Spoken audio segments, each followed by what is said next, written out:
নমস্কার বন্ধুরা, আমার একটা নতুন মিনি ব্লগে তোমাদের সবাইকে স্বাগত জানাই।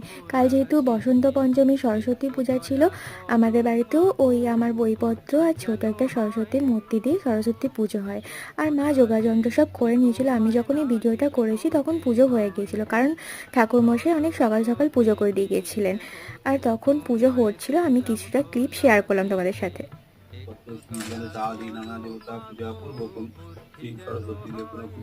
তারপর আমি আর মা অঞ্জলি দিলাম আর চলে গেলাম গোটা সিদ্ধ খেতে। এটা তো বাঙালির ঘটি বাড়িতে, বিশেষ করে বর্ধমান জেলায় সরস্বতী পুজোয় ভীষণ প্রসিদ্ধ আর ভীষণ টেস্টি হয় খেতে। তারপর চলে গেলাম আমাদের পাড়ার ঠাকুরটা দেখতে। আর মায়ের মুখটা এত মিষ্টি ছিল, মুখ ফেরাতেই পারছিলাম না। তারপরের দিন ছিল ষষ্ঠী পুজো। আর ষষ্ঠী পুজোতে বাঁশপাতা, গুগলি, শ্যাওলা এইসব দিতে হয় নাকি। আর আগের দিনের গোটা সিদ্ধ, বাসি ভাত এগুলোও দিতে হয়। তো ষষ্ঠীর পোটা নিয়ে নিয়েছিলাম। আজকের ব্লগটা এই পর্যন্তই।